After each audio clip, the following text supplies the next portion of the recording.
Okay.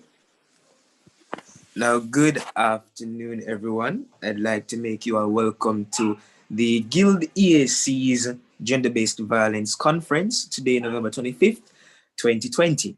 Now, as the name suggests, this is going to be a discussion surrounding gender based violence in its various forms, the prevalence, the Jamaican context, and just everything to do with gender based violence. So, we have a rather erudite panel of speakers assembled here for this discussion today.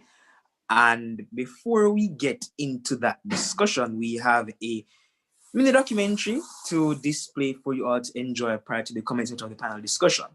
So let's get right into it. And I'll ask the stage manager to share screen so that we can have the mini documentary displayed, and then we'll move right into our panel discussion. So thank you for coming and do enjoy.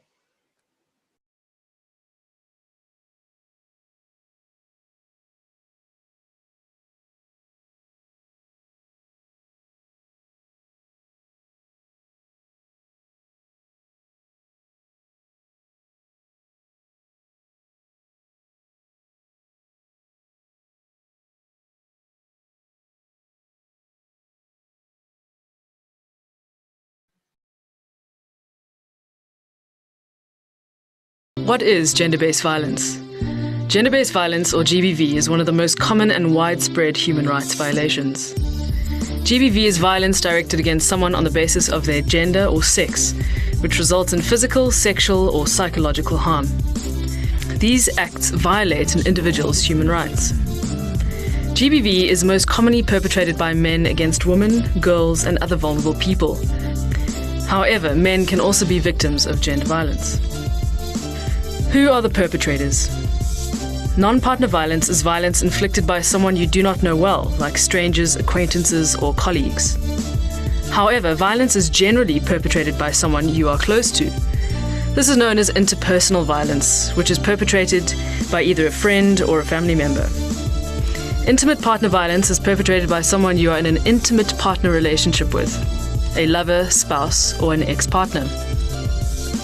What are the different types of violence? Physical violence is the intentional use of physical force or threats of violence. From a pinch to a punch, any act or threat of violence is damaging, whether the damage can be seen or not. Sexual violence is forcing, intimidating, or even tricking someone to engage in any sexual act against their will. Any sexual act with someone who is unable to understand what they're doing or is unable to consent because of their age, an illness, disability, or the influence of alcohol or other drugs is sexual violence. Forcing a lover or spouse to engage in sexual acts is a form of sexual violence, either called marital rape or intimate partner rape. Sexual harassment is also a form of sexual violence that can either be verbal or physical. It occurs in private and public spaces, such as schools, workplaces, in the streets, and on public transport. Economic violence involves denying a person access to their money, economic activity, or other basic needs by either controlling their finances or stopping them from achieving financial independence. All these forms of violence may lead to emotional and physical trauma. Emotional violence can also include verbal abuse, humiliation, and controlling what a person can and cannot do. Emotional and economic violence are as equally damaging and disempowering as sexual and physical violence.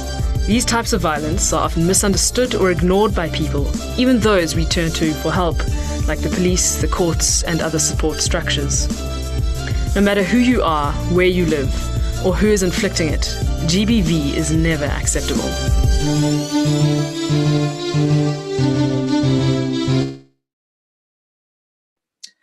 Okay, that was a rather lovely précis as an introduction to this discussion tonight. And before we go any further, I have to introduce myself. I am Rashawn Stewart, the Deputy External Affairs Chairperson with responsibility for outreach and community development. I'll be one of the moderators tonight, but I will now turn over to the second moderator for tonight, Miss Joel Robinson, a project manager working with the EAC. So Joel, over to you. Good evening, everyone. So we'll be speaking on gender-based violence in the context and framework of Jamaica. Our discussion is to be at least 30 minutes, but I can foresee that it probably will go over. And it is my honor to introduce to you our panelists. We have a wonderful set of women here to discuss the topic of gender-based violence. So the first panelist would be Dr. Debian Chambers.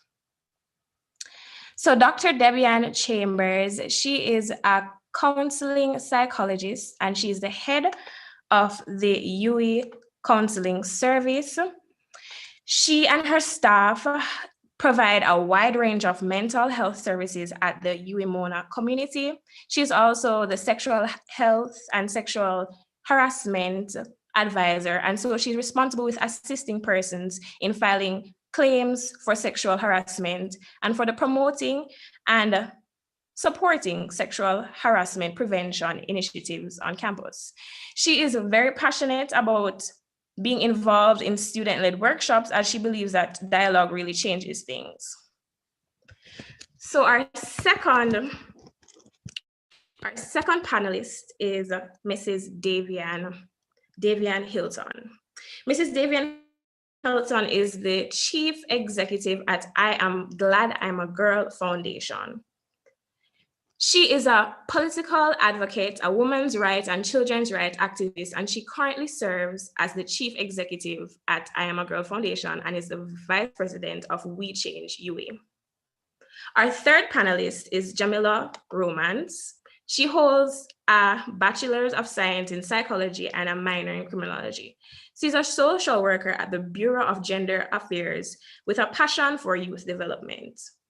So in our discussion, as I said, we would be talking about Jamaica, and I have a few questions, and I'm going to throw out the first question to all of you, but I'm going to start with Mrs. Hilton. So the first question is, why is it important, or why do you believe it is important that we have this discussion about gender-based violence? So Joel, unfortunately, Miss Hilton got disconnected. We're going to give her a minute for her to reconnect, but in the meanwhile, move on to the other panelists. Okay, so Mrs. Chambers, Dr. Chambers, you can go ahead and give your response. Okay, thank you. I hope Mrs. Hilton gets to reconnect. Why is it important? Because I think all of us would agree that violence is a serious issue. Gender-based violence does fall under the umbrella of wider violence, and we know that we have an issue of violence in our society. It depends on how you define it, and I'll get into that later. But if the women in our society aren't safe, then we also know that the children in our society aren't safe, the men in our society aren't safe. It's generally across all genders. So it is an issue that we have to deal with, and unfortunately it's quite pervasive. I kind of smiled when I said we'll get into the definition later, because I know that Herbert Gale has really been a champion of looking at issues affecting men, and for example, how the murder rate disproportionately affects men. So we can say that violence wide across our society is a major issue that will affect our productivity, our mental health, and our physical health. I especially love that you mentioned the importance to acknowledge males, because I really believe that there is some form of stigma and we don't give as much attention to our males, even though it seems that the case is that women are more affected. Yes. Yeah, and if I would add, just very briefly, we also have to look at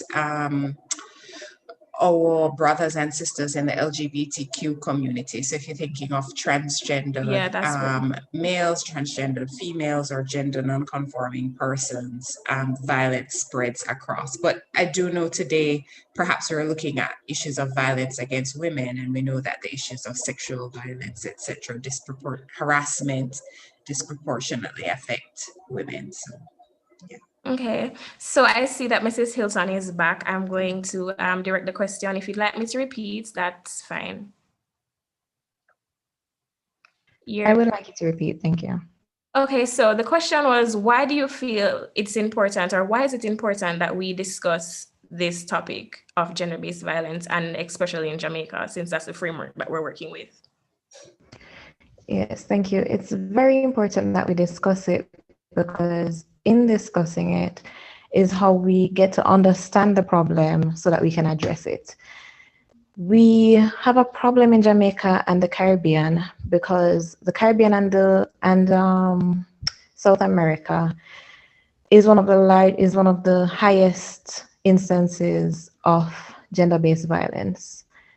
So we know that it's a problem that we face in our communities and in the region. So we have to work together to fix it. So we have a discussion on this every year for IDVAW, and I'm seeing where the response now is much more welcoming. It's much more widespread than it was 3 years ago or 4 years ago.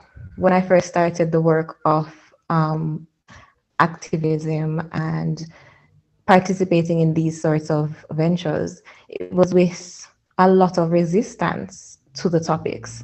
So we realized the importance of discussing it, how it spreads awareness, it allows people to start to reconcile with what is going on, and then we can start to imagine solutions, create solutions, and move forward.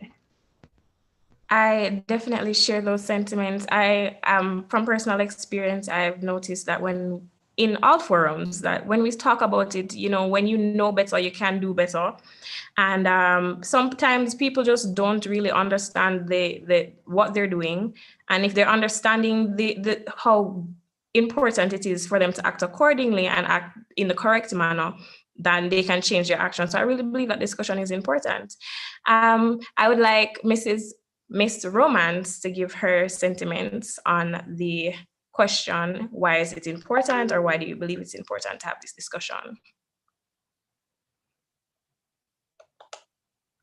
Okay, good afternoon, everyone. I agree with the other panelists that have spoken before. GBV is a real issue in Jamaica. It's getting serious, and not a lot of persons understand what gender-based violence really is. It's everybody's business. It's everybody's business. We need to know what it is, and just to understand what to do if you're in the situation, or if you know of anybody in the situation and the relevant persons to contact. Because from time to time we see victims, of gender-based violence. They don't know where to go. They don't know who to speak to. They don't know what to do. And not a lot of them are comfortable going to the police alone, because we know the stigma that's surrounded with victims, especially or male victims, because men are also affected by gender-based violence, and we don't really shed light on it. But that is why we have these type of discussions, to let men know that, hey, this space is safe for you as well. So that is my opinion on why we need to have a lot of discussion on surrounding gender-based violence. Yeah, I really love that. I really love that we are trying to change the narrative that certain things only affect women. I love that we are including of our males. But I'm going to go on to the next question. So where are we as a nation in handling gender-based violence, and how do you believe we can improve?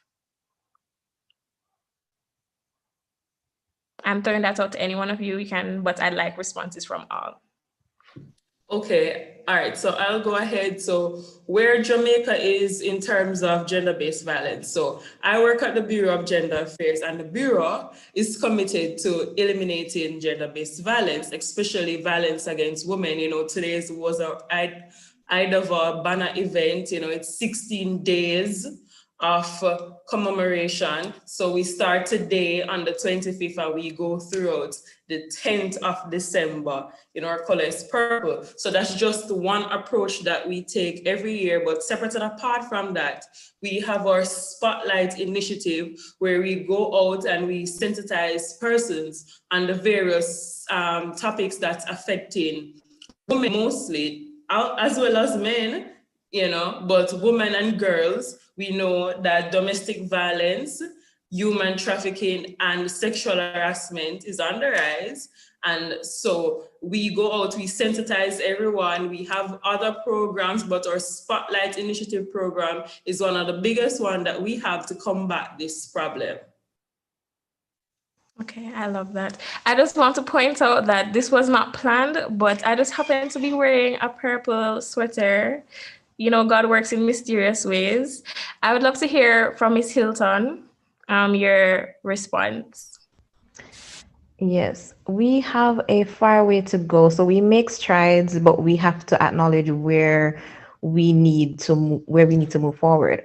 So one of the things that's very important in combating gender-based violence is the sensitization, and this is a part of that. It's the conferences, it's the training sessions.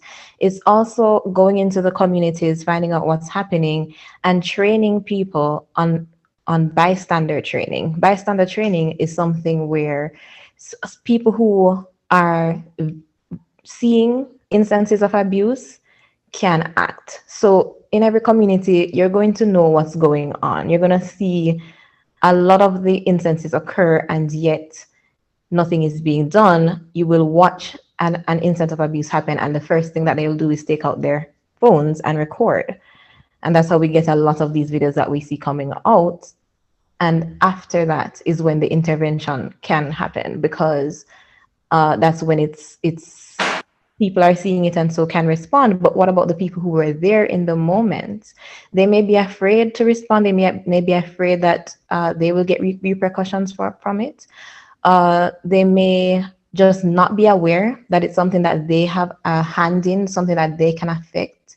So if we do have these bystander training, it's a way of stopping it at the stem, at the roots of the issue, right when it's happening, rather than we can prevent rather than respond. Yeah, I definitely think it's important because I think it's even more far-reaching, because I think it just has to do with the whole culture of Jamaica and Inform of the Dead and those kind of stuff. And I think if people understand how it really affects and the issues and the problems that are even being faced, that they could genuinely change. But of course, there's a lot more to be done. Miss Chambers, Dr. Chambers, you can go ahead and give your response. Sure. I wholeheartedly agree with everything that's been said. I can speak anecdotally because I don't have statistics myself, but I have noticed many more workshops, conferences on gender-based violence just in the last 2 years since I took the position of sexual harassment advisor on campus. And so that's always good. Issues of, for example, the sexual harassment bill that's been in the news, things are circulating more. Bureau of Gender Affairs, I've noticed the numbers going out where women can call, where men can call if they're having issues of abuse. We see ads on TV about how to report childhood sexual abuse, for example, which we know disproportionately affects girl children. At the same time, I do also agree that we have a far way to go in terms of culture shift. And yes, we have lots of bystanding, so we'll see things but not say anything. And we also have to look at the culture of violence that undergirds that. Some people are just, none of my business, that me not care. Other people are genuinely afraid of the retaliation if they should get involved, which speaks to our greater culture of violence that needs to be addressed with proper social and structural interventions. Our bill needs to be passed, the sexual harassment bill needs to be passed sooner rather than later, although it probably later already by now. But even if the bill is passed. Hopefully that will be passed by the end of this financial year in March. We're hoping. Okay, that would be good. That would be good. And even when it passes, we have a lot of work to do in terms of culture shift. Because how we shift the culture now to where walking on the streets and you hear, I champion, every sex, babes, is not that will take another several years to do. So, laws have to have teeth and they have to have social structure that support them. Okay, I could go on, but we also have to have an economy that supports women, single mothers, so that they, if they're faced with an issue of being violated, that they have the economic freedom to walk away and the resources to walk to. But I'll stop there for now. This might be off topic, but I have a question. Do you think that the changes or the frequency of forums such as this and talking about these kind of stuff, is it because of an increase in the violence, or is it just that people are seeing that it's really important for us to change? I would say very quickly the in some institutions are doing a good job, right? So gender affairs, they're doing a good job of putting the word out there at the public education. So that's my take. Okay. All right. For me, can I answer that as well? I think it is both. You know, it's not just because it's on the GBVs on the rise, but people just need to know, because as Dr. Chambers say, you're tired of walking on the road and people are calling you, "Hi, babes, sexiness, brownie champion," you know, and some other something. You know, imagine you're walking, you're going to KFC or you're going to church and you hear, "What? Tickers?" Really, you know, it's offensive to persons. A lot of persons are offensive to it, and that is why we're doing these type of programs, just to sensitize them to know that, listen, not everybody love it. We're And not okay yes, with it. right, we're doing it, and we're hoping that our culture will be changed. Okay. Thank you so much. So on to our next question. What is the greatest gap in the public system in approaching issues related to gender-based violence? It seems that Miss Romance is ready to answer, so I'm going to start with you. Okay. Well, personally, I'm going to say I don't know about every institution, but especially for government institution, our main gap will be one, either funding to go through with certain type of programs. Funding is really a huge problem. We want to reach so many persons, and because our limited funding, we can't go to the entire Jamaica. I mean, we have how many million people? But 3 point something, I think, or something like that.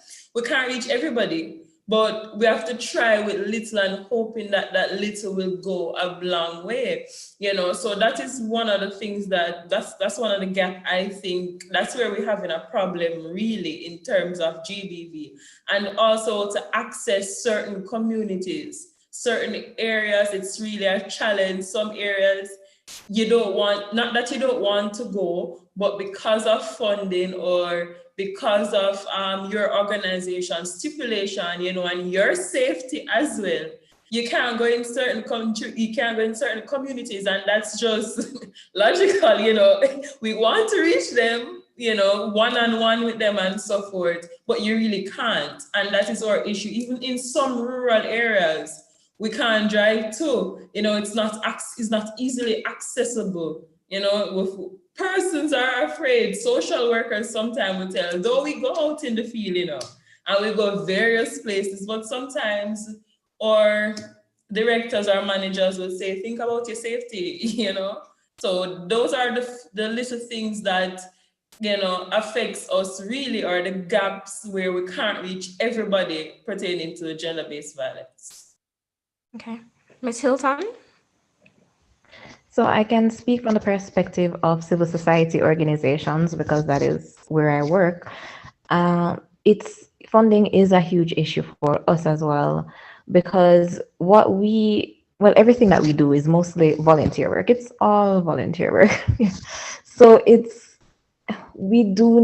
need that support. They need that financial support, taking money out of your own pocket to travel to a community to speak on these issues, to train people is a little less money because we're on campus, so we can bring in people, have a training session, and everything is fine. And then people expect certain things. They expect food, you understand? So it's like we want to do a lot more, but we also need the funding. I can't speak on the national response as well as I can speak on the civil society, but I do believe that how we train or response is a bit lacking. So CISOCA is very good, right? For the most part. There may be some instances where people complain about receiving an insensitive response, but it's not common. But for the wider police force, which is where the community interacts with more, it's lacking far much more than it needs to be. It can be a part of the initial training to be a police officer to respond to all forms of violence. I don't think it should be an issue. They have a training already set up, just put a segment there for gender-based violence, just as you do for any other form of violence. Thank you. Dr. Chambers? I guess I will pipe in just as the others have said. I can't speak also nationally because I don't have any statistics at hand to look at that or any reports to look at that. I can speak anecdotally about my institution, which is the UA Mona, and resources is a big issue. I'm the only sexual harassment on campus. We know that we serve a campus of over 20,000 students and staff. There really should be more if we're taking it seriously and we want to put teeth behind our policy. So again, resources, big issue. Just monetary resources and human resources.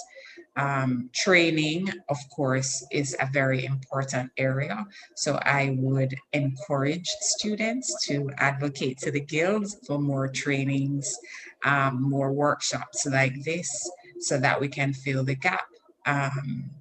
And students can step up and fill the gap in terms of resources, human resources, and being allies in the wider UA community.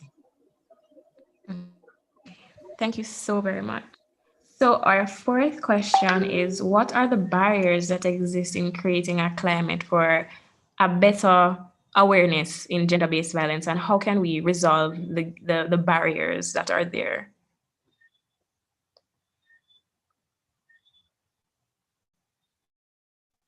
So for the financial barriers, that's a lot more difficult than I am able to go into, because I'm not an official of the government, so I don't know about how they source their funds and how they divide it. But we do need more investment in this area. We need a national crime plan, yes, but we also need it to include gender-based violence. We need, the barriers are also in the socialization, because some people don't even think of sexual violence when they're thinking of crime. You saw, I'm sure everyone saw the article over the summer where they were talking about how crime has decreased since pandemic. Only sexual violence is spoiling it. Rape is spoiling the statistics for the country, as if it's such an insensitivity to the issues, because people don't understand the issues. And they don't take the time out to understand it because there is a stigma surrounding it. They don't think they need to know about it. They think it cannot possibly affect me because I am in such and such position and I never place myself in such and such position, and I can't. It's not a thing. Whoever it affects, that's their business, because that sort of thing only would affect this kind of person or something like that, until it happens to you, or someone in your family. That's one thing I've learned, that never say never, never say that cannot reach me, because God has a way of humbling people. And I think it's very important for us to care about not just ourselves, but others, and the impact that it can have on person's lives. Because sometimes I think people think like sexual violence and gender-based violence is something to be brushed off, and it's like, oh, get over it. It's just a touch. It's just a, and you don't understand how it can feel to not have autonomy over your own body. Having, it has like such a great impact. And it can be traumatizing and traumatized for years. And it's not that the victims want to hold on to this pain and want to hold on to this suffering. It's just a part of being a victim of this kind of violence. So I think that, we definitely need to address that as well. Miss Romance, I'm going to put the question to you now. Would you like me to repeat? No, man, I think I remember the question. I think I remember. Okay, so one barrier, as it pertains to sensitizing persons on gender-based violence, is the openness to some organization, separate and apart from the financial problems that Ms. Hilton had mentioned. Some persons really don't want to hear about GBV. As you said, Ms. Robinson, some person brush it off or say that or no, this is about that. They don't want to. For example, we go to churches as well and we sensitize persons on gender-based violence. I remember I called my coworker and I called a few churches recently, and one church said to us, it was a pastor, we don't want any session on domestic violence or sexual harassment. So I say, why? She's going to say that nobody in her church going through that. So I say, how you know that? I said, a lot of persons suffer in silence. They feel so ashamed. They won't come forward. And until they hear about a session like this, it may give them the urge to speak up. So they not come to you, but if they hear us talking, knowing that we are social workers, they might say, all right, so my number, you can call me on such and such day, I'm free, talk to me, or can I have your number? I want to call you and talk to you, So that is some of the challenges that we have with people in their organization. They don't want us to come to talk about the various gender-based violence. It's really a serious problem. I mean, it is serious to us and we need persons to hear about it, but then not everybody wants it. So that is one barrier that's really, really challenging for us. And we just have to find, I don't know what other way, but what I do personally is find another church that's close to that church and do that session there, so that in case anybody from that church hear about it, they can just come on along and join that session. If I may add to that, it also results in the underreporting and that's another barrier that we have, because with underreporting, our statistics will be off, or response will be off. So yes, that feeling of isolation that a lot of people have when they go through these things, because they're saying there must be something wrong with me that I was a target of this attack. But the truth is, it is so commonplace in our country that if we were to discuss it more, then there would not be that feeling of isolation, because it's very widespread. So when the pastor said, no, nobody not going through that. Yeah, that's just laughable. Honestly, I just don't understand how you could think that, because really and truly, you will see girls that are quote unquote walking around like they're normal. You don't see them having any issues, but we don't know like the amount of distress that they would have faced, or the amount of violence that they would have faced. It's just that they're not talking about it. And I feel like it's great that we have forums like these, because people, sometimes we don't even understand that we're going through things until somebody acknowledges, says this is what happens, and probably you feel some type of way, and you can't even resonate as to why I felt this type of way about this person touching me, or this person catcalling me, or etc. And then, when you talk about it, then you actually realize that you're facing this as well, and the issues and the mental health issues that you might face, or any type of social or emotional problems that you're facing. It happens. People are out there who face these kind of things all the time. It's just that we just need to talk about it more, and at the same time establish privacy.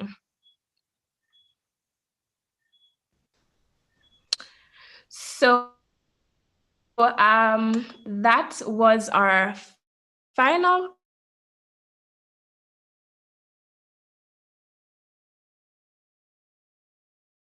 the end of the segment. I would like to say I really appreciated it. The Guild External Affairs appreciates it, and UE appreciates. Thank you very much. All right. So, as Jewel said, that was a rather riveting discussion for our first segment of today's gender-based violence conference. I have to thank all three panelists for their contribution to that discussion. We're not finished just yet. Only part one of this discussion has been concluded. So I'm going to turn over to the stage manager once again to Display me the documentary number 2.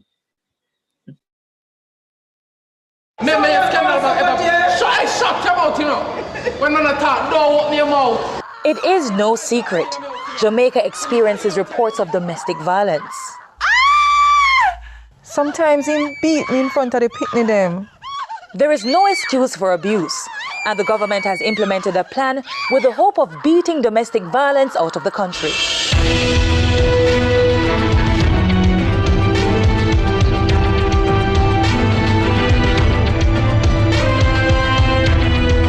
The data on gender-based violence says much. In Jamaica, 1 in every 4 women is abused. Globally, 1 in every 3 women is a victim. Coupled with that, domestic violence has no regard for age or status. Men are also victims, so too girls as young as age 15, who are being physically, sexually, and emotionally abused in intimate partner relationships. With year-on occurrences of all forms of gender-based violence, the government has been courting several plans to eliminate the act. Finally, a perfect relationship has been formed and has given birth to a 10-year plan for ending this cowardly act. The National Strategic Action Plan to Eliminate Gender-Based Violence in Jamaica, NSAP-GBV for short. The period is 2017 to 2027, 2017 to 2027. And that plan is predicated on the due diligence framework, which allows us to have 5 strategic priority areas. The first one is prevention. How do we engage key stakeholders so that they become a part of the solution and not a part of the problem? A major component of the prevention strategic area is the implementation of a No Excuse for Abuse social media-driven campaign. We are very fortunate to have been blessed with a 3-year MOU through our partner, UN Women, that will allow us to do a 6-month campaign. We think that this campaign should make a huge difference, and we plan to have it rolled out in a very robust manner across communities and engaging different players at different times. The second strategic priority area is protection. That looks at how do we ensure that once the person becomes a victim, there is the adequate provision for shelter, there is provision for psychosocial support and rehabilitation. How do we look at the perpetrator as well? The third priority strategic area covers the investigation, prosecution, and enforcement of court orders. So once a person has been a victim, becomes a victim, what sort of mechanisms are in place to ensure that the victim gets redress and gets compensation if that is what is required? And if there is a protection order that is required, how do we ensure that the protection order is taken out and that it is enforced? And if there is an issue with compliance, which happens in some cases, where the perpetrator decides to violate the protection order, how do we ensure that it is enforced? And how do we ensure that the victim has protection? The fourth strategic priority area looks at compensation, reparation, and redress. How do we ensure that victims and survivors have adequate compensation for redress for wrongs that have been done? And how do we compensate? What forms of redress are appropriate? What is affordable given our limited fiscal space? The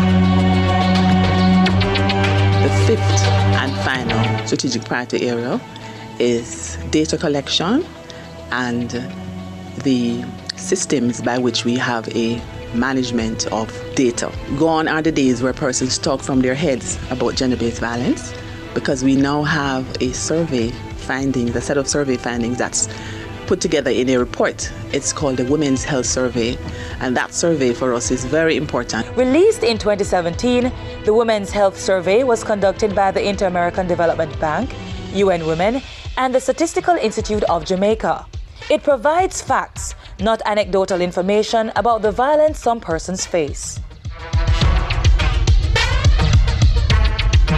Eliminating gender-based violence will not be a band-aid fix.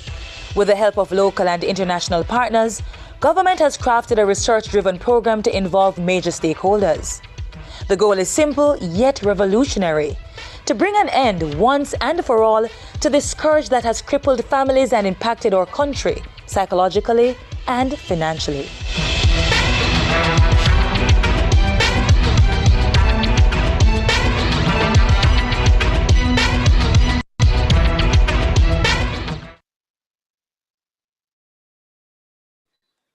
All right. Thank you very much for that mini documentary, Sarika. And now, with that, it's time for the third part of this conference, but the second part of our panel discussion tonight. And this segment is going to focus on a management perspective as it relates to gender-based violence. So the first segment, which was hosted by our project manager, Miss Joel Robinson, focused on the Jamaican context for gender-based violence. And this one is going to take a different tack and focus on the management perspective, as I said. We have the same three panelists, of course, Miss Jamila Romance, who is working with the Bureau of Gender Affairs. We have Miss Davia Hilton, the Chief Executive of I'm Glad I'm a Girl Foundation. And of course, you have Dr. Debbie Ann Chambers, who is a counseling psychologist and the head of the Youth Counseling Service. In addition to those three panelists, we also have a new addition, Miss Cara Sanford, who will be providing a more personal take on what it is that gender-based violence really entails, the management perspective, and illuminating a new light as to everything that pertains to gender-based violence in this particular segment. She's a creative with experience as a teacher, 3 years that is, but she discontinued her tenure as a teacher to pursue tertiary level education at university. So I make all four panelists welcome, invite them to turn on their cameras such that we can have another discussion tonight. All right, lovely. So let's get right into it. So we had already discussed the Jamaican framework. How is it that gender-based violence relates to Jamaica in terms of prevalence and such things? But now we need to look into what gender-based violence really entails. So the first question is, what is gender-based violence and what are the signs of it? Anyone can answer first. Okay, so a very simple definition is that it is violence towards a group of people because of their gender, or it is violence that disproportionately affects one gender, right? So we know, for example, that sexual harassment can occur across genders, for every gender. It can happen and it does happen, but statistics show that it disproportionately affects women. Therefore, it is a form of gender-based violence. No, as I said, there are others like Herbert Gale who will point out certain things to us about how the murder rate disproportionately affects male gender, etc. And that is something that we could discuss because it's important. Right, it's a multidimensional kind of issue. I understand, right? Ms. Romance? Yes. Okay, so at the Bureau, we have two definitions that we work with. I will give you the definition. We use the UN's definition, which says gender-based violence is any act directed at someone because of their sex and gender that result in physical, sexual, or psychological harm or suffering. So that is their broad definition. But what I do is, my definition for it is behavior that is intentional, hurtful, discriminatory, and takes many forms and may involve real or perceived power imbalance. So what we see is one person always dominates the other in it, and we have different types of gender-based violence. So we have like rape, incest, human. Before we get into that, that's another question. So okay, all right, let me back up. So that is my definition of it. There was a second part to it. I don't remember the question. The second part. Yeah, I was asking what the signs of gender-based violence are. Okay, so I think we had touched it before in terms of the physical, the emotional or psychological, and the sexual. And we have the controlling behavior and we have the financial abuse. So those are for that part of the question. Okay, thank you, Ms. Romance. Ms. Hilton? If I could add on to what Ms. Romance said and get more specific so that you can identify it with someone that you see right in front of you. So say you're going out with your friends and we're all spending money, we're all eating, and one of your friends said, "Oh, I don't know if I can spend this much because I have to ask my husband or I have to ask my partner." But you know that that person is making their own money and that they may even be the main earner for the household. That is a sign of economic abuse. So once the partner is trying to control the funds, trying to make sure that the person doesn't have the resources to leave or to just exert control over their own finances or their own body or anything to do with autonomy. So once you see someone not having autonomy, being fearful when they're out in public, withdrawing slowly, not coming to family events, not wanting to go out with friends because they have to sort of stay in the household and tend to the emotional roller coaster that the environment that the abuser creates for them in the household. So they kind of feel responsible for the emotional responses of their abuser. You start to see that person just be more anxious, sometimes distraught. Sometimes it doesn't even have to go that far. You just start to realize little changes in how the person interacts. And it used to be a bold and daring person who had this certain type of language that was just expressive. Maybe they're just not as expressive with how they speak. Maybe they start to think, oh, that he wouldn't like if I said that, or you know what I mean? Like when a woman or a girl is expressive, the society kind of tends to wants to pull her. That's true. Thing that I see people saying, humble her. That kind of attitude, you can see it very clearly. Right. Thank you, everyone. It's Miss Hilton actually touched on something very interesting when she mentioned the victims blaming themselves for the emotional responses, because one of the more extreme forms of it that people might know of is this phenomenon that's known as Stockholm syndrome, wherein the kidnapping victim rather, begins to sympathize with the kidnapper and see things from their perspective instead of recognizing that this is not an okay situation whatsoever. So it kind of dovetails with what Miss Hilton was mentioning, but I digress. Miss Sanford, is there anything that you would like to add to this discussion? What is GBV and what are the signs that we can look for in a victim of GBV or someone who's experiencing GBV? Good night, everyone. You guys Good can hear me, night. right? Yes, we're hearing you fine. Oh, before she begins, 1 minute, Miss Sanford, sorry to interrupt, but before you begin. So she's not going to be turning on her camera at any point in time, as you may have realized, to protect her anonymity and her privacy. We're also using a pseudonym, Cara Sanford, which is not her real name. Okay, so Miss Sanford can go ahead now. Thank you for that clarification. I think the definitions that were given thus far were they hit the nail on the head. And just to add for other things that you should look for, from personal experience, I know that I became a totally different person. In environments where I was outspoken, I became timid. But then when I realized that I was timid, I sought to make up for that timidness in other environments where I was normally reserved. So it might not be a dramatic change, but look out for these minor things.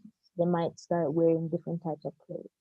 They might start eating different, weight gain, weight loss. Just the psyche of this person will change.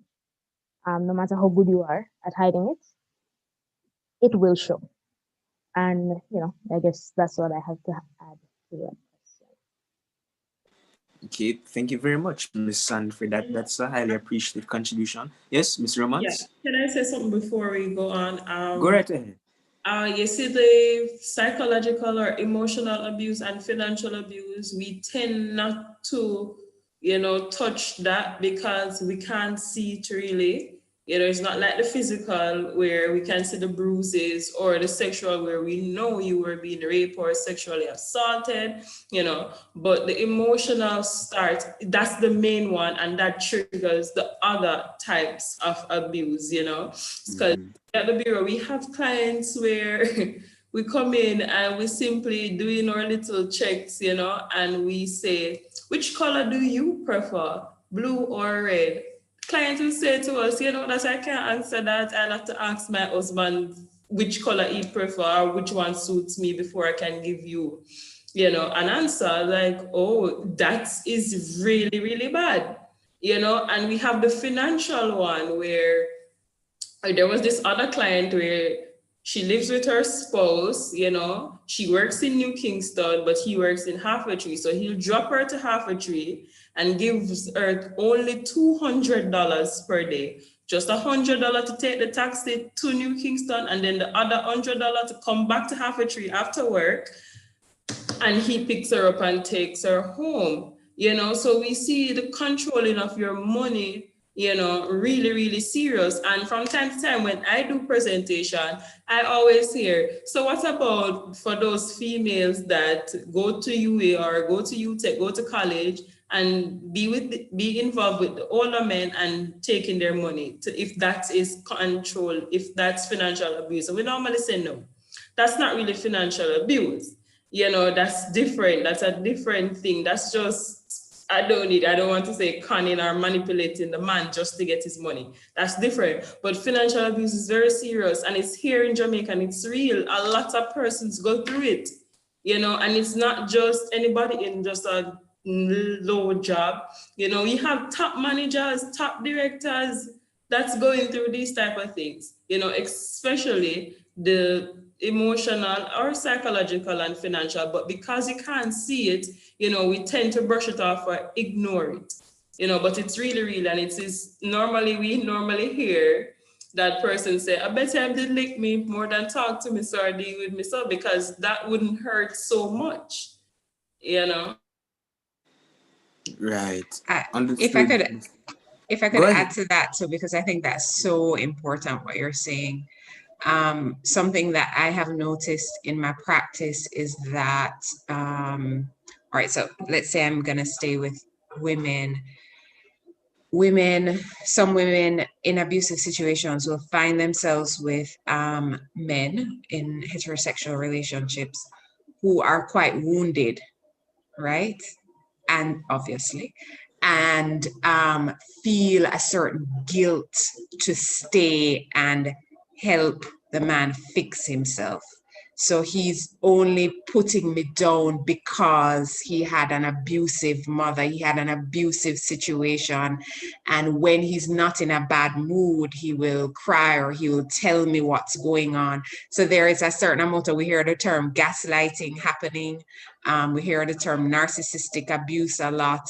And what I've noticed, it takes a lot of work for a woman to realize that she is not responsible for fixing that man, and that there is no guilt and shame in saying, no, this is not my responsibility, I can walk away. So for any young woman, older woman that's listening who feels like you're in a situation, but gosh, the guy is so wounded and I'm the only one he trusts, I'm the only one who knows him, and if I leave, I don't know what's going to happen to him, that is an abusive situation, right?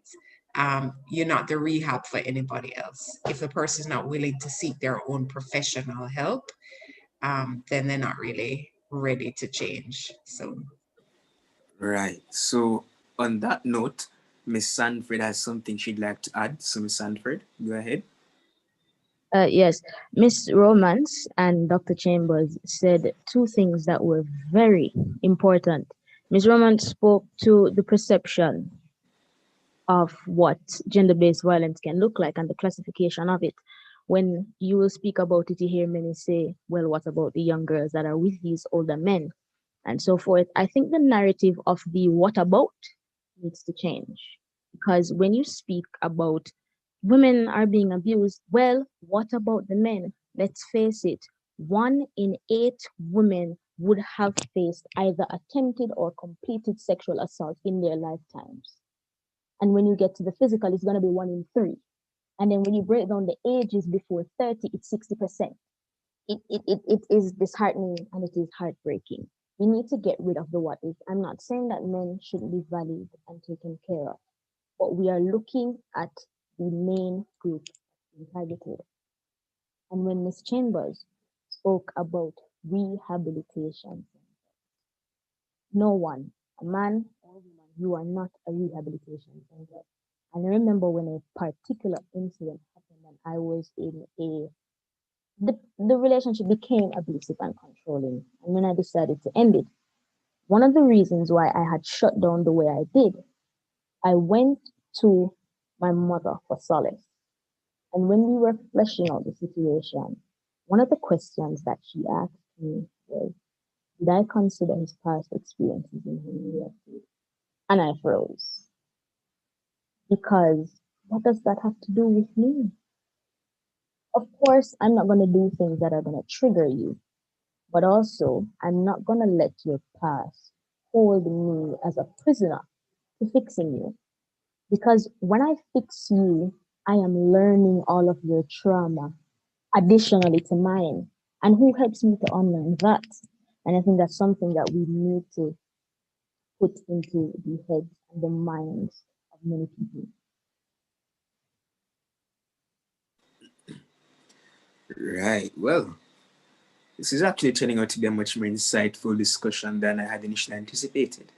And I'm really glad that this panel has been assembled and we're here getting this edifying experience from all 4 of you who are gathered here tonight. So all of you touched on some very, very, very interesting things.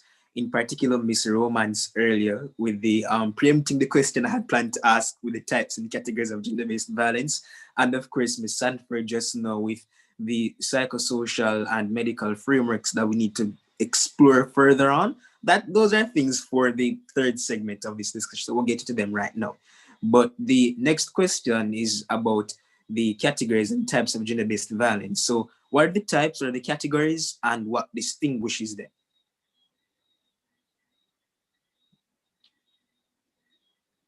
So I'll ask Mr. Romance to go first, since she's working with the Bureau of Gender Affairs and she would have the statistics and a greater level of insight into this question.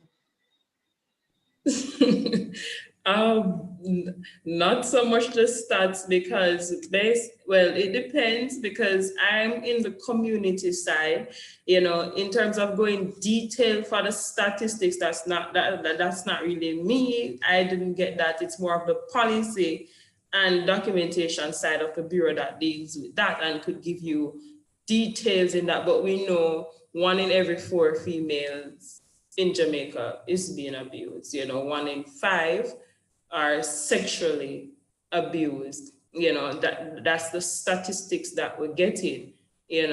So what we know in terms of the types and of GBV and what distinguish them,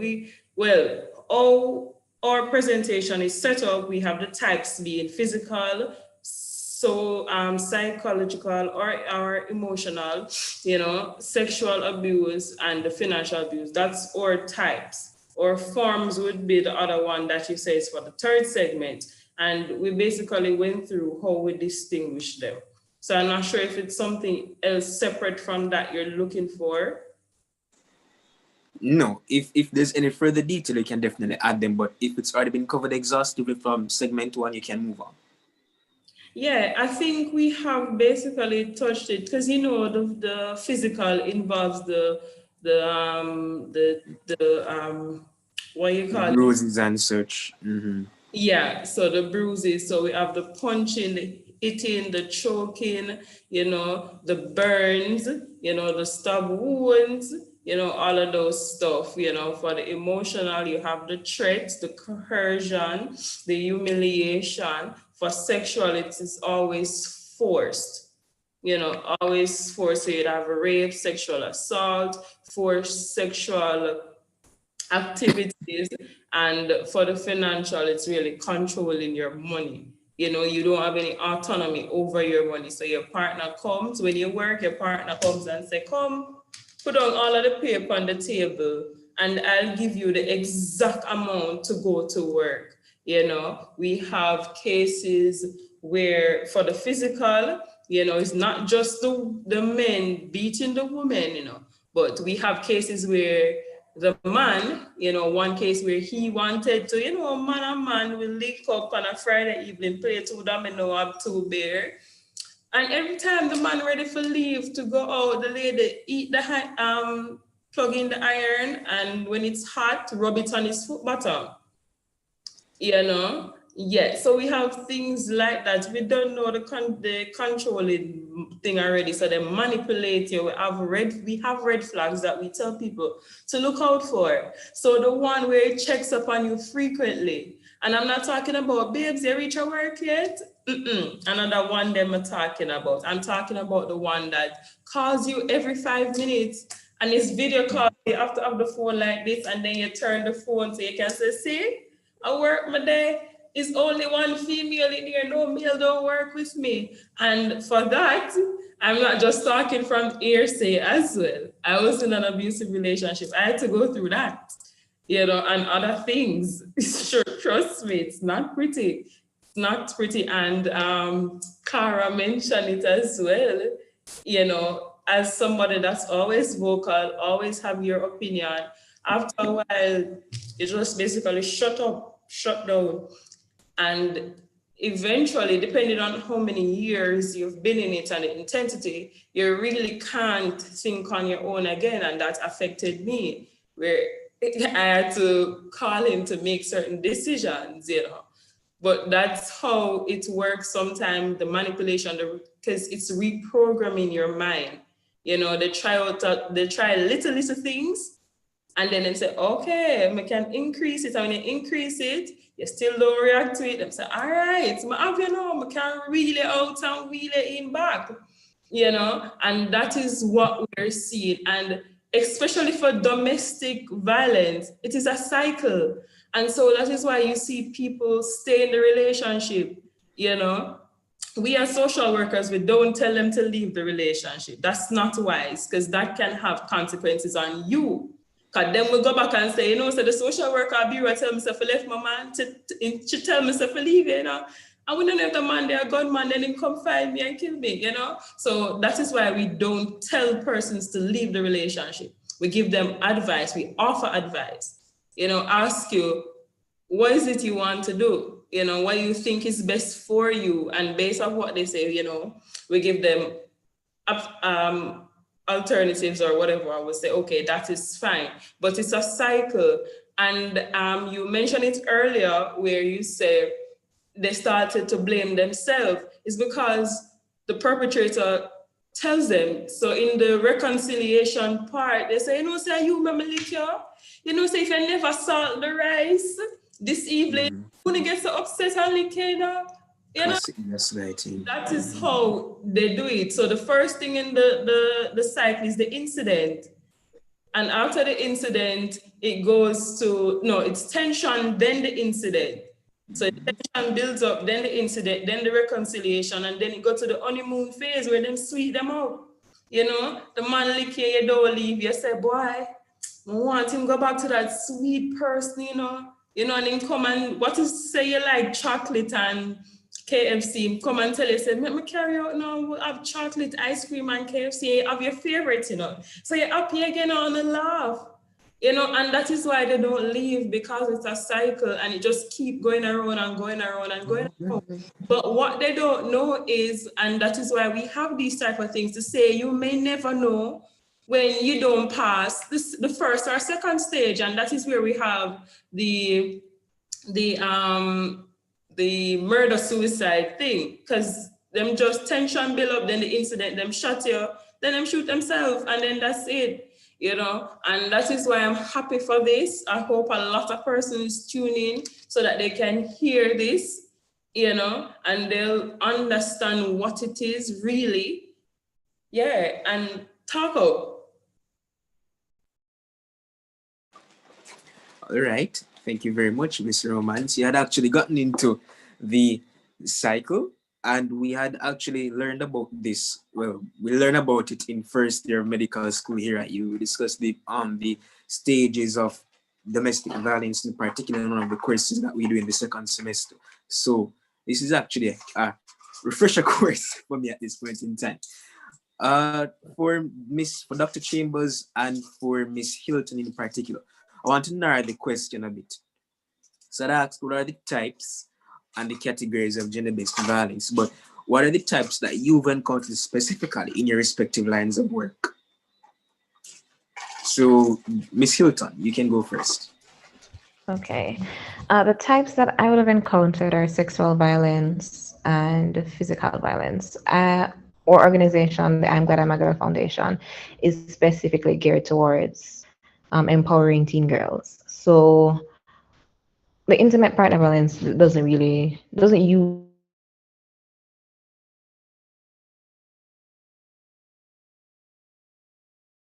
on sexual health and reproductive rights, self-esteem, self-defense, financial stability. Oh, my internet is unstable, so I may chip out.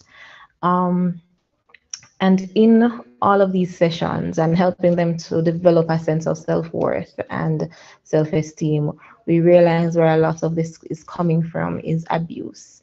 So when I said that the issue is so commonplace, I truly mean it, because we see it in the girls that come to camp, and we see it on hall with the women on Mary's Eco Hall.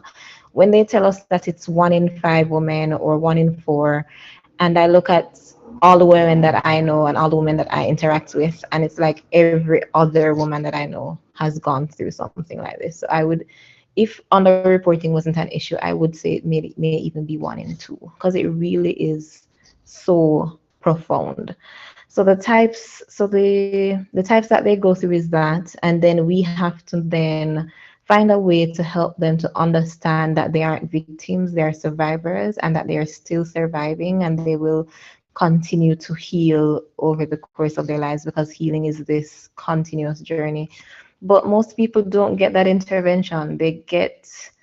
What they get is that feeling of shame and anger and not knowing how to cope, and that opens them up to further abuse. So no doubt in my mind, without this intervention, the young girls may go on into an intimate partner violence situation. So what we deal with is the physical and sexual violence that they would have received or from their family members or strangers, but then these issues are just so recurring and just so continuous over the lifetime of a woman's lifetime that it's amazing that we don't have a stronger response, and that we're just now building that ability to talk about it and get somewhere with it. Right. Thank you. Dr. Chambers? So similarly, I see quite a bit of sexual violence and emotional or psychological violence. So I think I spoke a bit to the psychological, so the gaslighting, the feeling like you have to take care of and protect somebody. I often see in young women who come to me for a safe space to talk, this sense of why can't he love me? So it must be that I am not good enough, and that's why he can't love me better, right? So I say, and that can be hard to shift in somebody, that it's not about you. It is that he cannot love you the way you deserve to be loved, or people recognizing just because somebody doesn't love you doesn't mean you're unlovable. And I have to help women separate those two things. You're in an abusive situation, it doesn't mean that you're unlovable. I'm going to say this, as this, almost everybody comes to me and say this, everybody, right? So I'm not chatting nobody business. Almost everybody will come to me at some point at UWI and say, but I'm 25, but I'm 26. Everybody else is partnered. Everybody else is getting married. Everybody else is something is about me. And sometimes I sit there and I say, if you only knew, I heard that 5 other times today. So you're actually not alone. And sometimes I will say that. So the self-esteem issues, as Mrs. Hilton says, is very real. No, I'm going to touch on sexual violence, and I'm going to talk about consent for a minute or two, because I think when I talk about it, a lot more women are going to see themselves in it.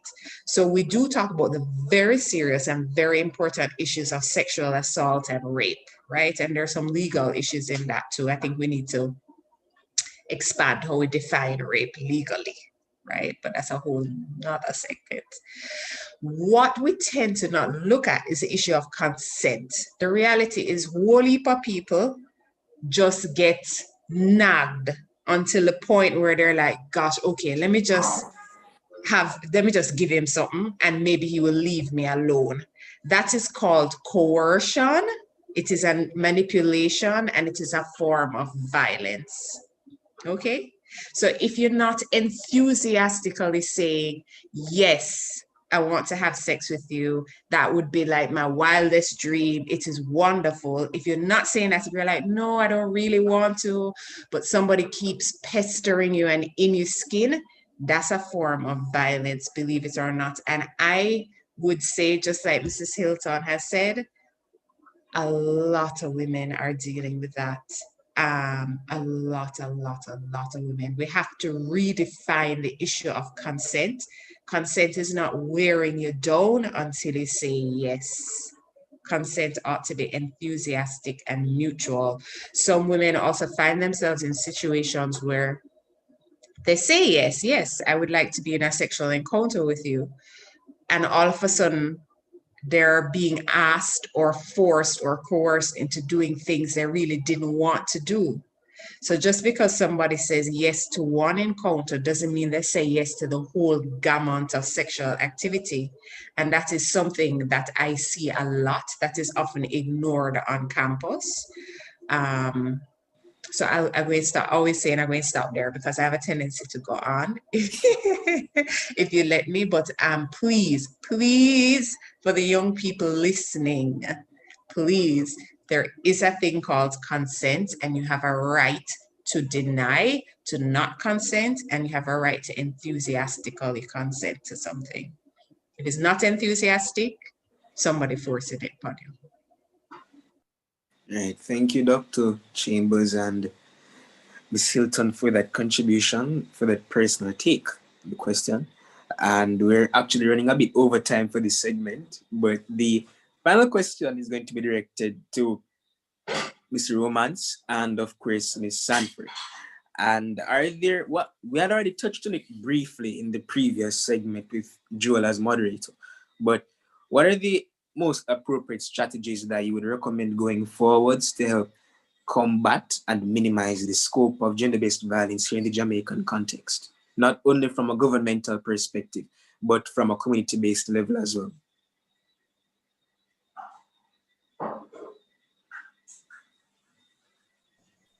All right, so on the community level, I encourage persons not to stigmatize persons that are being abused. Don't say it is their fault, from time to time we keep seeing that persons say, but you go past station, go report it 10 times, and you go back to your man, me not help you no more, me done with you, I'm tired to talk to you. It's going to be exhausting, yes, but as I said, it's a cycle. They won't leave until they're ready to leave. They have to reach to a point where they say, okay, you know what? I'm fed up with this. I'm going to actually be serious now and leave. And also for the police in those communities as well, to just have a little sympathy and empathy with them, and know it's going to be rough because over and over you lock up the man, and then the same victim or survivor go back and say, no man, me not bother press charge. I know it's like that, but still, you know, just to understand the mindset and how things are when they're in the situation, you know. So I hope persons will understand what gender-based violence is, and to know that the persons in it may not leave steps immediately or report it immediately, and to understand why, you know, they're not doing that, and then when they're ready to take action. So I hope that will help in terms of solving the different types of gender-based violence. All right, thank you, Miss Romance. Miss Sanford. Said on a community-based level, and what other level? And the governmental level as well. Any of those two, or both, if you prefer. Someone spoke on a community level, I'll possibly speak to on a government level. I see where strides have been made to address this on a government standpoint. And first and foremost, you can never go wrong with public education.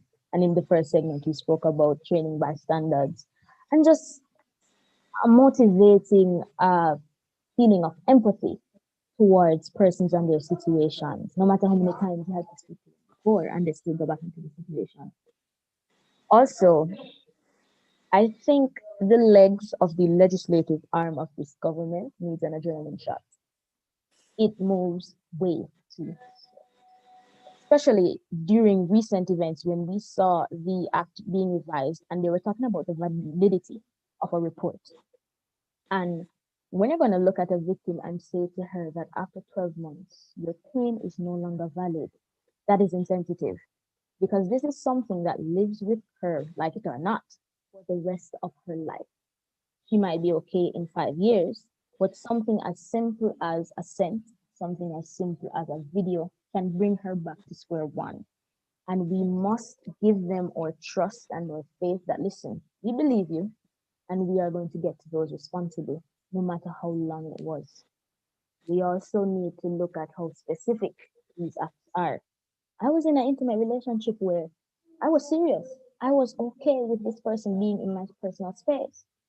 It is just that they crossed that specific boundary. And I never thought it could happen to me. And not a lot of people don't think that these things can happen within the confines of a consensual relationship. There's so many people I know of that say a man can't rape his wife. To me, that's rubbish. You can. If she says no, it's no. And the idea of coercion need a lot more emphasis placed on that, because some people think that the mere fact that you said yes, it's okay, but was that yes true?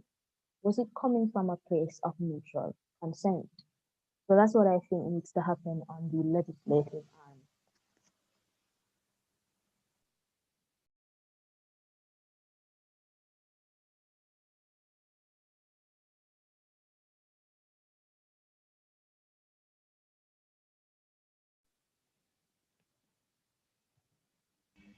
Your mic is off, Rashawn.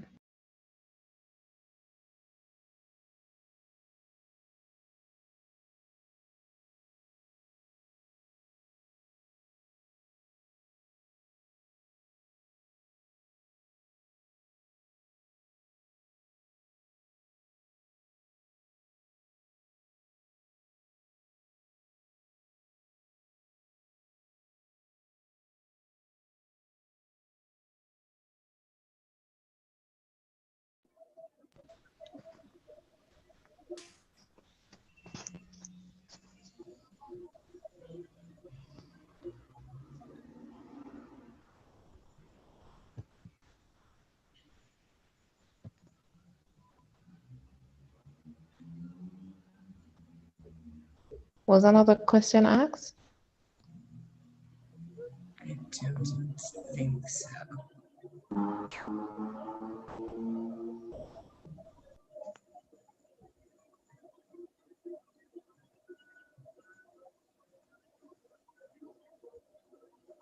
I'm wondering if Peter Gay or Sarika is there and can help out Rashawn at this moment. His device glitched. He is rejoining now.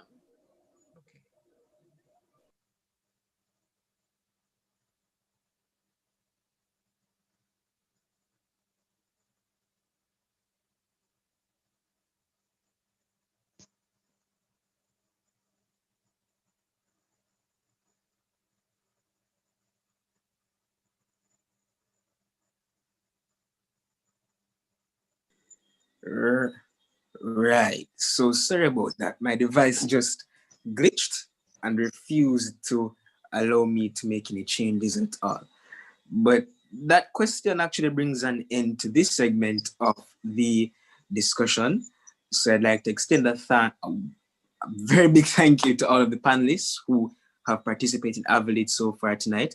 I have to thank Ms. Hilton, Ms. Romance, Dr. Chambers, and Ms. Sanford, of course, for the individual contributions to the discussion.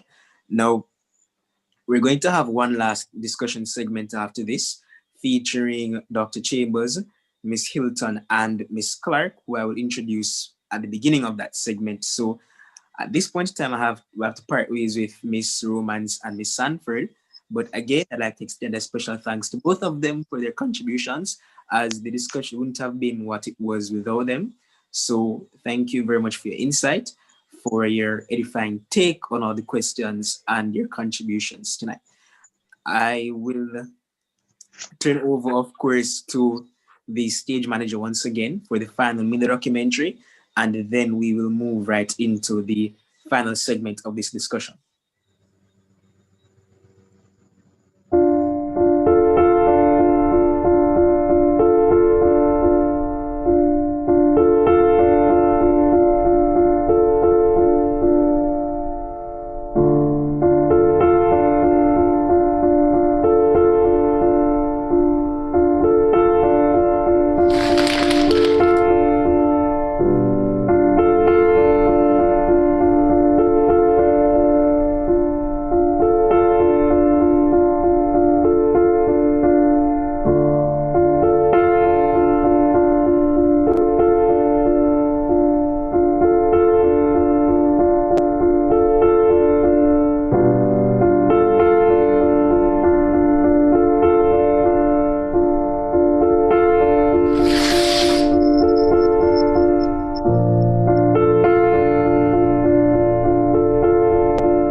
Okay, thank you very much for displaying that mini documentary once again, Miss Crawford, resident stage manager here for this night's proceedings.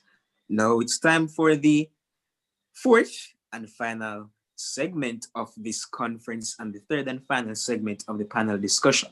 We have three panelists, two of whom we've already been introduced to, Miss Davia Hilton, who is the Chief Executive of I'm Glad I'm a Girl Foundation, and Dr. Debbie Chambers, who is a counseling psychologist, and of course, head of the counseling service at the University of the West Indies, Mona.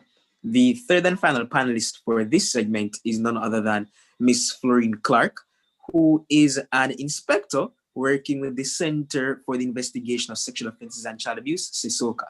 Now, this segment is going to cover gender-based violence support systems and, of course, strategies. It's a direct continuation of the final segment of the discussion during the preceding segment. So let's get right into things once again. The first question is, of course, why is it that the support systems for those who are affected by gender-based violence necessary from not only a public health standpoint, but also in terms of a mental health standpoint and from any other standpoint that you may wish to explore? So I'll ask Ms. Clark to respond first. Okay, good night, everyone, and thanks for having me, or thanks for inviting CISOCA to be a part of this panel discussion. I must share with you that it is important that we have support in these formats, because of course we know that gender-based violence goes just beyond the effects of, or just the very acts of sexual violence. It is something that causes trauma. And in most cases, you find that it is a long-term situation that will continue to affect persons if there aren't interventions from medical personnel, as well as from persons like social workers and several other areas of intervention, so that persons will be able to cope with their life situation. We need also to understand that this not only affects the individual, but the individual's children and other family members. And so it's important that there are coping mechanisms in place so that this individual who is most affected can continue to live and to gradually get over with all the different support systems and agencies that are in place to assist them. All right, thank you very much for that detailed response, Ms. Clark. Ms. Hilton, would you like to go next? Yes, it is very important that we do take those stances when we deal with these issues, because when we speak about gender-based violence, a lot of it is psychological. So if you don't address the psychological, how do you prevent further instances? If someone leaves an abusive relationship and then goes into something that is similar, how do we avoid that without addressing the issues that the first one caused? It's also very important for the survivor as well, because instances of suicide and depression increase with these instances. So we have to respond to that as well. On the public health part, it is the physical attack would need the public health part to heal the victim, to make it so that they don't feel that pain. But it's also an issue on the public health system, because the public health system is overburdened. Hospitals and clinics are overpopulated and understaffed. So when we talk about the interventions for gender-based violence and we tell you that prevention really is better than a cure, then yes, so to speak, because of course there is no cure in this instance. But to prevent it creates that, does not create that overburden on the system in healthcare, so that people can be healthy in their homes and happy in their homes. It also affects the economy. It affects every single part of society. So we have to take an approach that sees the effect and how wide-ranging it is. Right. Thank you, Ms. Hilton. Dr. Chambers? Yeah, so I I'm just adding to what Ms. Clark and Ms. Hilton have already said. If we look at if you want to call it global burden of disease, for example, so we know that gender-based violence creates lots of psychological and mental health issues. Trauma is a very serious thing. And untreated, it really does affect persons' productivity. There are students who come to UA who sometimes after traumatic events are really not able to perform as they would like in class. So that affects their productivity. As Ms. Hilton says, that affects our economy. It does put burden on our health system too. So those are some of the practical issues that we have to look like if we want a well-organized and well-functioning and productive society. Then its members have to be healthy and free from trauma in order to fulfill their potential, right? And then I think just on a philosophical nature, I really believe that every single human being has a right to human dignity. You have a right to live a life free from violence. And so if we're serious about people's human dignity, then we ought to be serious about creating environments in which people can live with dignity, which means freedom from violence. Right. I love that you ended in particular on that statement. We need to create an environment where people can live in dignity and freedom from violence, because that's actually related directly to the next question, which is one I'm going to pose to you first. And what can stakeholders such as family and friends, and in particular individuals who are on the university campus, given that that's directly within your scope of influence, what can be done by these stakeholders to help mitigate the issue and provide a support system for those who are affected by it directly or indirectly? Sure. So it's important to believe survivors. Sometimes there's this narrative that, but what if she's lying? What if, but what statistics have shown, worldwide at least, is that it's not common for people to lie about these things. So just put aside fear for a minute and anxiety and power and believe survivors. When you listen to survivors, you will better understand. So that's one thing. We talked earlier about bystander intervention. So when you're seeing something, say something.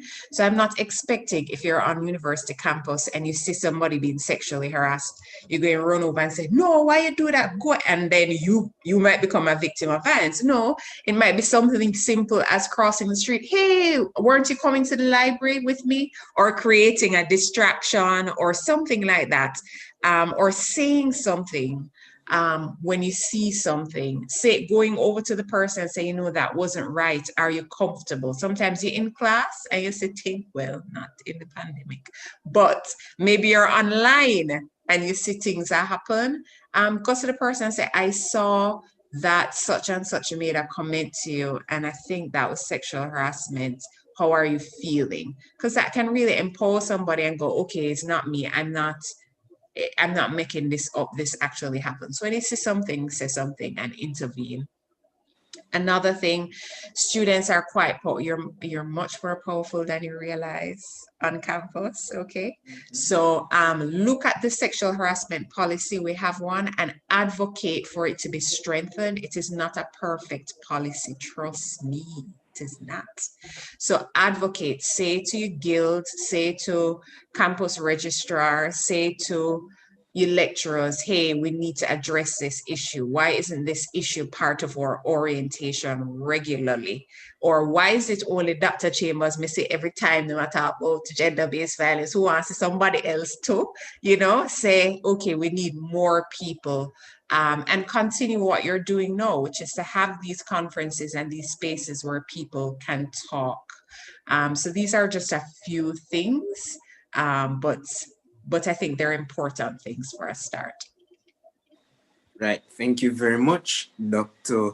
Chambers. That charge to us students on campus, well, that's one that we actually needed to hear very much, because we tend not to recognize just how important it is that our respective voices are not only on an individual level, but also as a collective, especially when it pertains to things like the bystander effect. We assume that someone else is going to intervene, and then that same person we're assuming is going to intervene is assuming the same thing as us in this continuous feedback loop, so no one at the end of the day intervenes. So pretty interesting thing to add to the discourse, and it's something that we need to look into going forwards. I'm going to ask Miss Clark to give a response. What is it that family, friends, and other stakeholders can do to provide support systems to survivors of GBV? Right, so I will begin by saying that it's time for Jamaicans to move away from the inform of the dead culture and to understand that they have a role to play in responding to gender-based violence. And so in pulling closer to persons on campus or members of the Pelican Pride, or to say other members of the society who are affected by gender-based violence. The Jamaica Constabulary Force has implemented in its reformation process what is called community-based policing. It is also an organization strategy which seeks to work along with citizens to ensure that the fear of crime, which is sometimes more than crime itself, is reduced so that persons can live in an environment that is free from crime, and they too can participate, right, in this proactive action to minimize, mitigate crime, right? So I am saying that students on campus can seek to know their local police because you need to have somebody to respond when you have reports. It is important also that you continue to, because I'm not going to say it's not being done because I've been there before, to interact with our own stakeholders, our stakeholders that we seek to assist us in solving crime. For example, the Office of the Director of Public Prosecution. We speak of our Victim Services Division of the Ministry of Justice, right? We speak of Child Protection and Family Services Agency. You can invite them on campus too for the students there, the student populace to understand that these are the different areas that you can pull your resources from to strengthen your capacity to deal with the issue of gender-based violence. Now, all victims we know need support. And so I share with us that we need to become a reading society, put ourselves in the know that we can understand where to go when we are faced with these challenges. What's the first thing to do? How do I offer support to my family member who was raped? How do I offer support to my 8-year-old, my 4 years old who has been sexually molested by an adult male? How do we deal with this situation? So you see, support is equal to coping, and each individual has their own strength. And so if families has these different areas to draw from, they can be strong enough to help that individual in time of need who need the support. And I must let you know that our doors at Sisoka, they're always open. We have a role to play in mitigating crime and violence, gender-based violence against our women and children. And so we share with the university community. Feel free to respond to us at 3 Ruthven Road, Kingston 10, and we do have an office at all the parishes throughout Jamaica. We have 2 in St. Catherine, 1 in Portmore and 1 at Spanish Town. So we are here to assist in protecting you and to help to propel you to overcome the challenges as we work with our stakeholders. Right. Thank you, Ms. Clark. You actually touched on something that I'll be getting to in a minute, but I'll give Ms. Hilton her opportunity to reply to the prompt. Okay. Thank you. Dr. Chambers said something very important when she said believe survivors. So in the first step, that a survivor is able to gain the courage to come and tell you what happened, that support that you're able to give as a family member, as a friend, as a member of the community, as someone who deals with children in your job, like say a teacher, a counselor, a pastor, it is your duty to report. So if someone comes and says something to you, it is not for you to decide whether or not it was right or wrong, or if it happened or it didn't. It is up to the police to investigate. So if someone comes to you and report and says something to you, then it's for you to support them and support them only, and then inform them that you do have a duty to report, and then follow through with that duty. So when we try to mitigate the response because we know this man, or we know this abuser, we know this woman, and we're saying that it couldn't be them, so how could I destroy their lives by believing this person or reporting this abuse? The thing is, if it is in the rare case, first of all, a child generally does not lie about rape or assault. But if in the rare and strange case that one does, that child would definitely need some sort of psychological support. Just as if it did happen, they need that psychological support. So where does it hurt for you to ensure that they get that? Right? So the thing about protecting abusers and society not understanding that it's the victim that you should try to protect.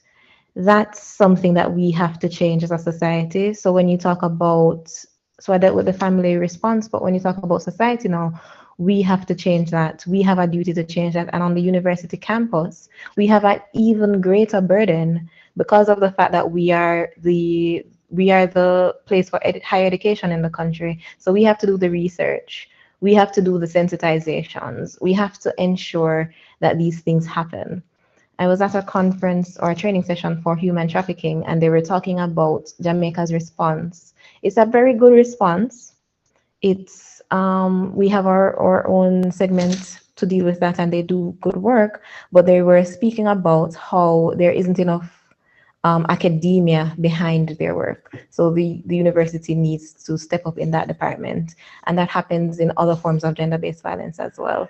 So the campus itself and the administration has work to do. They do have to update their sexual harassment policy, as Dr. Chambers said, and they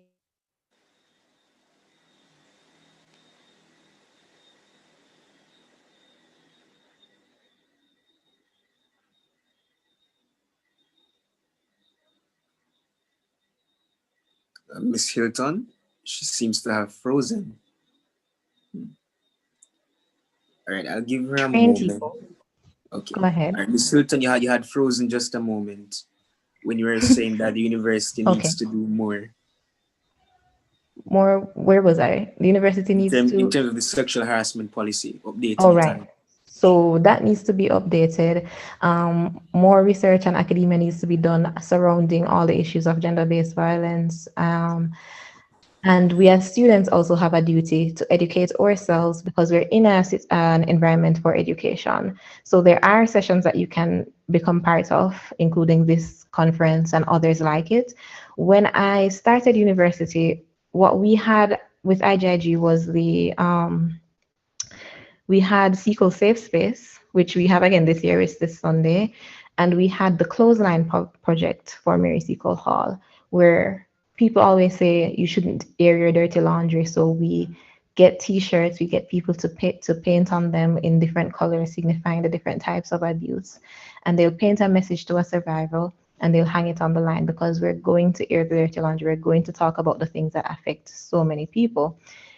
And those two events that occur every year, in my time, every single year, more has been added onto it. So last year, there were all of 5 different activities. The walk a mile in her shoes, the take back the night walk. So I'm seeing where there's a snowball effect in what happens when you start to talk about things and when you start to activize. So we can all be activists, because we can always just be Twitter activists if that's the means and the supplies that are available to us. Then that's what you do. You seek YouTube videos, you go into training sessions like this, conferences like this that talk about it so that you can understand the issues, and then you can spread awareness on your own platform. Right. I like that you ended on that note that we can all be activists, because I'm actually a secondary medical student, and there's the Jamaica Medical Students Association, which has various branches. And two of those branches in particular, SCORA and SCORP, SCORA being the Standing Committee on Sexual and Reproductive Health and Rights regarding HIV/AIDS in Jamaica, and SCORP being the Standing Committee on Human Rights and Peace. Both of them engage in advocating for greater awareness of gender-based violence. They even engaged in a series of activities throughout this entire week that pertain to gender-based violence in particular, with a conference very similar to this one being held yesterday with one of our panelists, Miss Romance. So the JAMSA is actually one of those advocates doing its part, trying to make an impact, and not only within its niche, but also in terms of a wider scope. But I do agree with the points that have been raised by everyone. We do need to do more. There are deficiencies in the system that we can all work collectively towards rectifying as best as possible. And that, speaking of deficiencies, that brings me to the third question for this discussion segment, which is directed to Ms. Clark first. And it's, what are the agencies and entities that exist to offer psychosocial, the medical intervention, and other forms of support for individuals who have experienced gender-based violence outside of just CISOCA, CPFSA, and the major ones that we know of? What are the entities outside of those ones, and including those if you wish to take that particular track? What entities offer that kind of support? Well, Roshan, I'm going to start at home with you. And when I say home, I mean specifically the University of the West Indies. And let me point in the direction of the Department of Psychology, Sociology, and Social Work, where you have persons who are trained to deal with trauma, persons who understand widely social issues such as gender-based violence. And I believe that's one of the directions where we can point you for support system or resources, and they can link you to the myriads of support systems throughout Jamaica.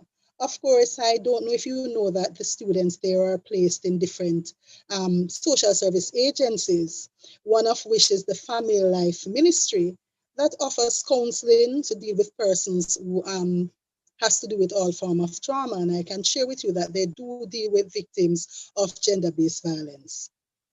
For CISOCA itself, we do have a medical aspect to CISOCA's intervention, in that we have medical doctors on board. We have a resident doctor.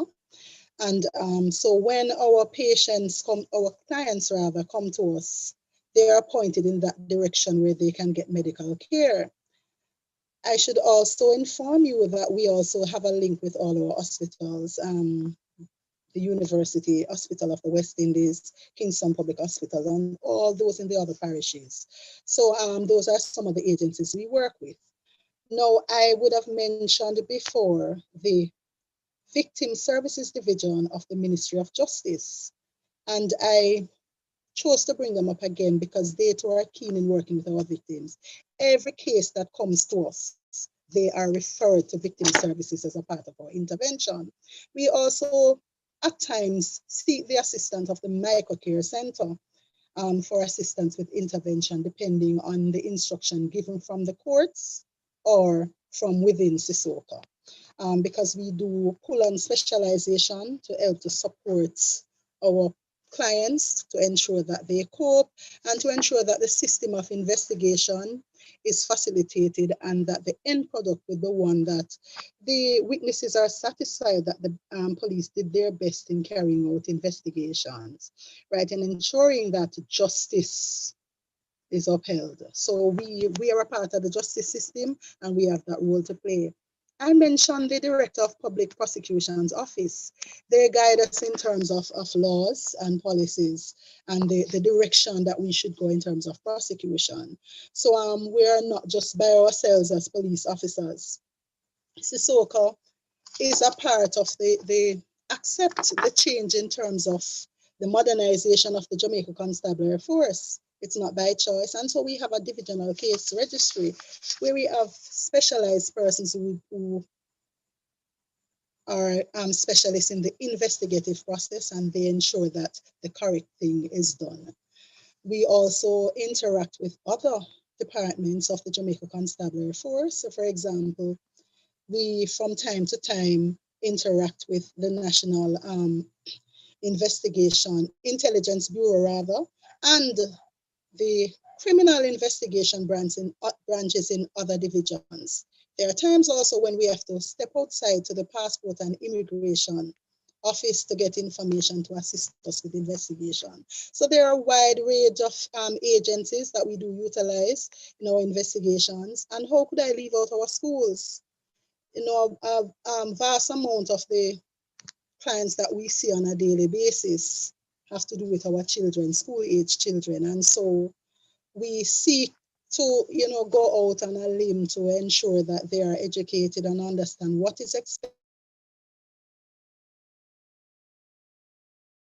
to prevent the crime, as also ensuring that they understand different symptoms that persons may maybe, how do I put it now, maybe sharing or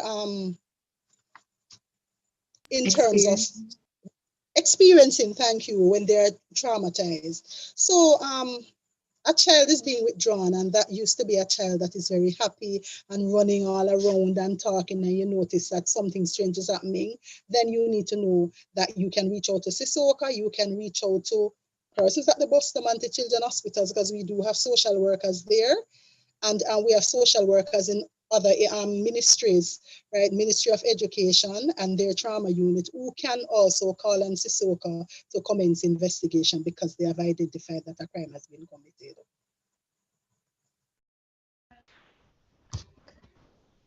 I can again speak on the civil society organizations, especially since Ms. Clark would have gone so in detail with the national response.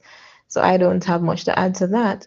But for the civil society organizations, you have E4Life that deals with victims of abuse. It deals with women and girls who suffer from HIV or early pregnancy.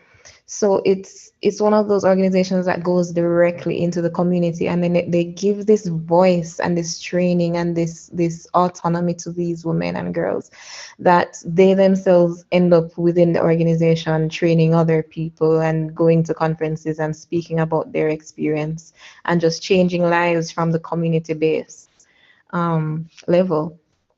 Jamaicans for Justice is another great one because they provide free services, free legal services for women who have gone through gender-based violence, and in particular domestic violence, which is very hard for people to file reports on and have someone represent them and represent their issues in such a caring and specific way.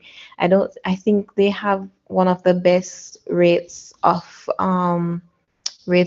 success in the law arena, because it's mostly volunteer work, and they're so caring and understanding of the situations of people who come and use their services, because a lot of the people that go through gender-based violence don't have resources.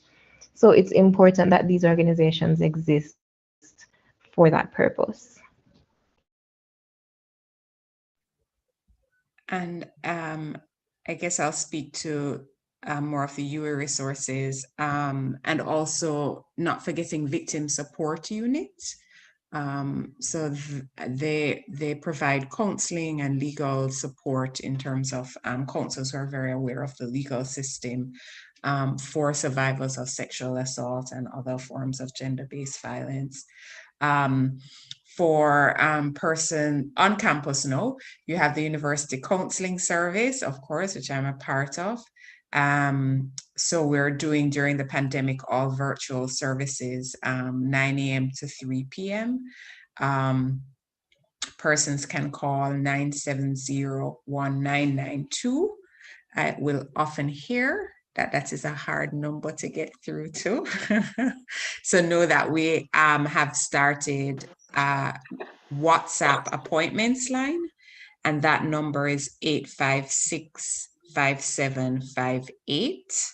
Again, Monday to Friday, 9 to 3, where you can, it's not a counseling line, but you can WhatsApp and ask for an appointment.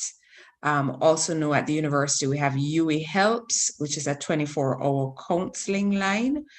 We have a trained counselor on that line, and that number is 294-0042. Sometimes people need to, as I said, talk things through. What else was I going to say? So those are some of the resources here on campus. Let me see if there's anything else. Bureau of Gender Affairs. So this is off campus. We know that if you Google No Excuse for Help, you will see their call lines, and they have lines for women and lines for men.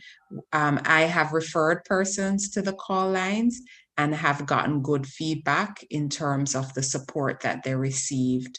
For women, it's 553-0372. For men, it is 553-0387.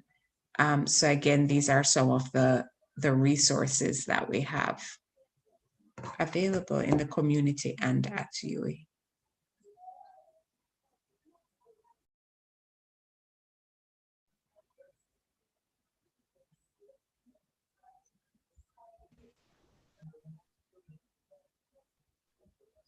Thank you so much for that response.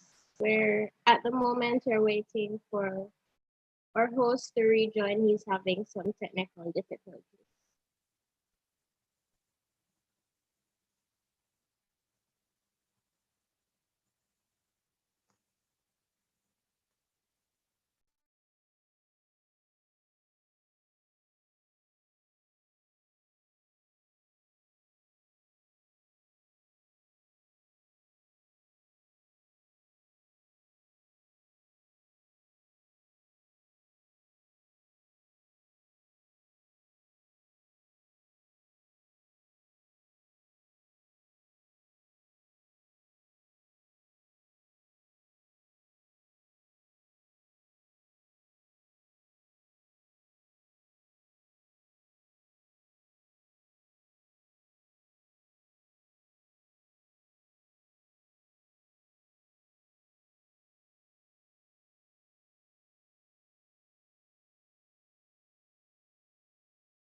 Hello, everyone.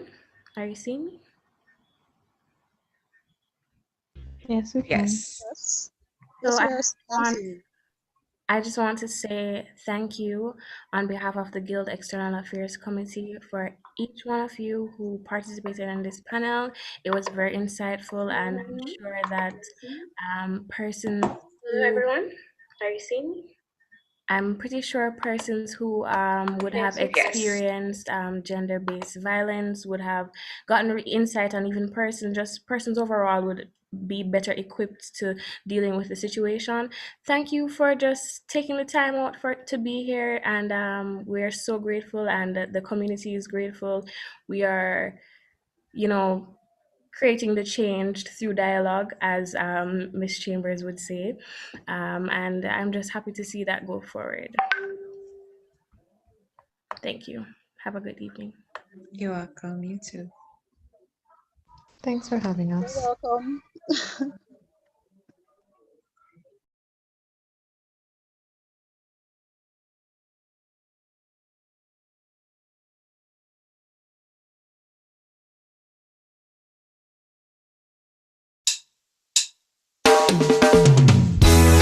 Rastafari never leave I alone. So even when the road get rocky, me say me never give up.